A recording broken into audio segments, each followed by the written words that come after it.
Bonjour à tous et bienvenue pour cette troisième vidéo bilan de cette année 2025. Première vidéo bilan général, vous avez vu. Deuxième vidéo bilan théâtre. Et troisième vidéo bilan essai, non-fiction, récit, plutôt essai d'ailleurs. Et là aussi, je l'avoue, sans problème, un peu de déception. Je trouve que je pensais en avoir lu davantage, alors que moi j'adore les essais, qu'ils soient historiques, philosophiques, politiques, sociétaux, juridiques, tout type d'essais, j'aime beaucoup, parce que ça me fait en même temps réfléchir, en même temps, ça permet de confronter comme ça sa pensée à celle des autres. Et pour le coup, je trouve que j'en ai pas lu assez, donc j'en ai sélectionné 10.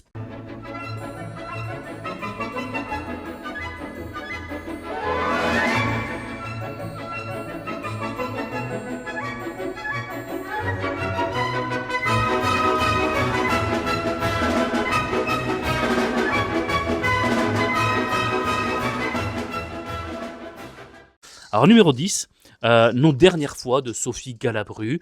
Je vous mettrai à chaque fois parce que je n'ai plus en tête les maisons d'édition et parfois j'ai même plus en tête le nom de l'auteur ou de l'autrice. Alors je vous mets à chaque fois du coup la couverture, comme ça vous avez toutes les références si vous voulez mettre pause. Donc le dixième, c'est Sophie Galabru, Nos dernières fois, un ouvrage philosophique très intéressant que j'ai vraiment beaucoup apprécié, dans lequel elle explore justement ces dernières fois où on voit un être cher, ces derniers jours du travail, ces dernières fois où on retourne dans une maison d'enfance. Et qu'est-ce que ça dit dans notre rapport à l'existence? Qu'est-ce que ça dit de notre personne? Et qu'est-ce qu'on peut en dire philosophiquement? Neuvième essai que j'ai préféré en 2025, Mon pays dans le ciel de Jean-Michel Boulanger. Un ouvrage passionnant de ce breton fier et en même temps pudique, qui va explorer son rapport à la terre, son rapport à l'identité, son rapport à la Bretagne, son rapport à la culture bretonne. J'ai trouvé ça très intéressant et même en tant que basque, je me suis reconnu dans beaucoup de choses qu'il dit et c'est logique finalement, du rapport à sa terre, à l'identité, que ce soit au niveau culturel mais pas que. Et voilà, j'ai vraiment passé un bon moment en le lisant. Le huitième, c'est Adèle Hugo de Laura Elmaki, donc je vous mets ici la couverture. Très intéressant, en fait, le récit qui a été écrit par Adèle Hugo, la fille de Victor Hugo, que l'on dit être devenue folle avec ce célèbre film de Truffaut, avec Adèle Hugo interprétée par Isabelle Adjani. Et en fait, c'est beaucoup plus compliqué que ça, on le voit dans le livre. Et donc, elle a été missionnée par Victor Hugo, les fils et la mère, de tout écrire de ce qui se disait. Et donc, à la fois, Laura Elmaki écrit une sorte de biographie de Adèle Hugo, en déconstruisant certaines idées reçues, et en même temps, elle nous met de larges passages, de très longues citations du texte écrit par Adèle Hugo en exil. Donc, un livre vraiment très très bien illustré, avec des images et des photos que moi je ne connaissais pas, alors que je me suis dans ma vie beaucoup renseigné sur Victor Hugo et sa famille. Donc voilà, j'ai passé un très très bon moment. Numéro 7, Mes mille et une nuits de Ruan Ogienne. Lorsque j'avais accueilli dans mon podcast et en entretien vidéo également, Emma Karenini, la philosophe. En fait, elle avait évoqué en amont de l'entretien les livres dont elle aimerait parler avec moi lors de cet entretien, dont celui-ci. Je l'avais lu et j'avais passé un excellent moment. Enfin, un excellent moment, c'est terrible aussi parce qu'en fait, il parle de sa maladie, du rapport au corps et de comment lui, en tant que penseur, il évolue avec ce rapport à la maladie et il déconstruit notamment l'idée que ce qui vous tue pas vous rend plus fort et qu'en fait, être malade, ça permet de se sentir plus fort et ça permet de progresser. Selon lui, c'est n'importe quoi. Juste souffrir, être malade, c'est juste souffrir, rien de plus. Tout le monde n'est pas d'accord avec lui, mais la manière dont il a de le dire, assez comique et assez puissante, il est quand même assez convaincant. Un très très bon essai, et un essai qui finalement pas vous fait relativiser, parce qu'il ne nous épargne rien en termes de ce que c'est que de vivre sa maladie, mais je trouve que ça permet de donner un autre aspect, un autre regard sur la maladie et sur le parcours finalement du malade. Donc voilà, un très très bon essai. Donc numéro 7, Mes mille et une nuits de Ruan Ogienne. Numéro 6, c'est Charles Pasqua de Pierre Mananti. Une biographie de Charles Pasqua, ministre, président de conseil général, député, enfin, bref, Charles Pasqua a tout été, par Pierre Mananti, célèbre historien de la Ve République et du gaullisme. Eh bien, ça permet de découvrir cet homme que l'on pense connaître, et puis en fait il y a encore plein de choses qu'on a à découvrir, donc je vous conseille évidemment cette très très bonne biographie de Pierre Mananti. Numéro 5, Le régime romain de Dimitri Tilloy d'Ambrosi.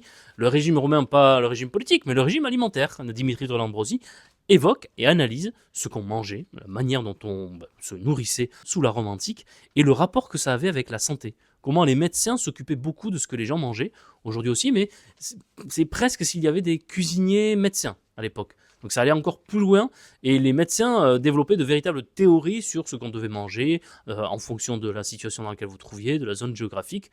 Un superbe ouvrage qui permet de comprendre que les choses et les questionnements n'ont finalement pas beaucoup évolué depuis la Rome antique, même si certaines pensées un peu magiques, on va dire, ont disparu, heureusement quand même.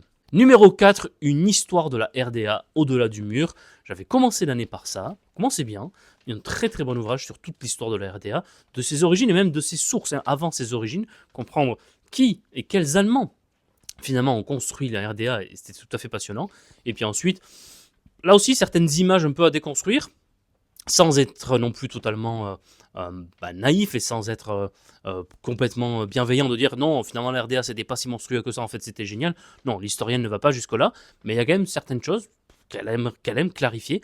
En même temps, elle a grandi dans la RDA, donc un regard peut-être pas très objectif, parce qu'il y a des fois où je me suis dit, bon, elle exagère un petit peu là quand même, mais pour autant, ça permet là aussi d'apporter plein d'éléments que j'ignorais et qui m'ont permis de faire progresser ma pensée à ce sujet.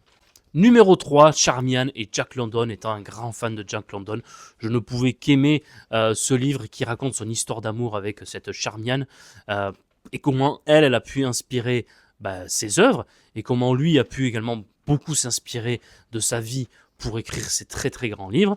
Et comment en fait Jack London a pu mettre beaucoup du sien, beaucoup de lui dans ses personnages. Et en même temps, ça nous permet de comprendre que quand même la littérature est assez autonome de la vie réelle. Donc j'ai beaucoup aimé, un très très bon livre. Mais numéro 3, parce que c'est Jack London. Et je pense que là, je ne suis pas très objectif là-dessus. Numéro 2, c'est une réédition par cette nouvelle maison d'édition que je vous mets ici, la 11e heure. Une réédition de Jules Barbé d'Aurevilly, Les prophètes du passé. Il dépeint des portraits d'intellectuels qui étaient un peu contre l'esprit de leur temps au XIXe siècle. Et Jules Barbé d'Aurevilly les admire. Alors, il parle de Chateaubriand, de Demestre, de plusieurs intellectuels du XIXe siècle. Et il est aussi, on va dire, élogieux à leur égard que violent et critique à l'égard des intellectuels un petit peu, on va dire, qui étaient dans l'esprit du temps. C'est génial, c'est drôle, c'est incroyable à penser comme elle était à l'époque et comment il n'y avait pas beaucoup de nuances parfois. Hein. Et Jules Barbé d'Aurevilly, je peux vous dire qu'il n'a pas beaucoup de nuances dans sa façon de dire les choses. Et en même temps, c'est cohérent dans la manière qu'il a de le présenter. C'est très bien écrit. C'est génial.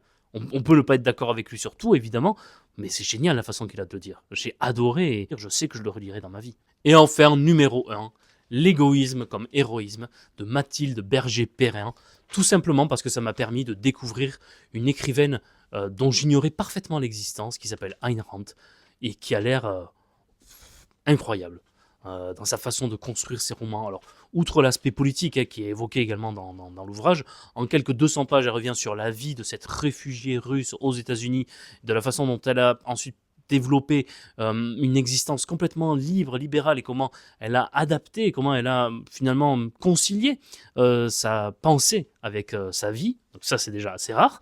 Et puis surtout, son œuvre romanesque qui a l'air fantastique. Vous voyez, ça fait partie des objectifs que j'avais de lire un de ses romans, notamment La Source Vive ou La Grève, mais ce sont deux livres tellement longs que je ne m'y suis pas encore attelé, et je regrette, je me le reproche parce que ça a l'air génial. Et ce sont surtout des personnages, et c'est ça qui m'attire beaucoup dans les personnages de Ayn Rand, qui ont l'air d'avoir confiance en eux, qui ne sont pas dans une espèce de repentir, d'une absence de confiance, de dire non, c'est pas pour moi, c'est pas bon. Là, ils ont l'air d'avoir une confiance dévastatrice en eux, ce qui leur permet de tout faire, de faire des erreurs aussi, mais il vaut mieux faire des erreurs en ayant eu confiance en soi que faire des erreurs en essayant de se critiquer toutes les 2 minutes. Parce que c'est pas parce que vous doutez de vous que vous allez faire moins d'erreurs. Et ça, je pense que c'est une des conclusions que l'on pourra tirer de la lecture des romans. Je ne les ai pas encore lus, donc je conclus sur ça. Un excellent essai pour cette année 2025 qui remporte donc le prix Mémoire d'Adrien Essai 2025, mais un essai qui n'est pas transformé, si on peut prendre la métaphore rugbystique, parce que je n'ai pas encore lu les romans, et pourtant, Dieu sait que ça m'a donné envie. J'en ai terminé donc avec mes 10 essais préférés lus en 2025. J'espère que ça vous a plu. N'hésitez pas, vous, à me dire quels sont les vôtres de l'année 2025, et puis espérons en lire autant au minimum, voire plus, en 2026. Prenez soin de vous, lisez des livres, et à très très vite pour de nouvelles aventures des mémoires d'Adrien. Au revoir.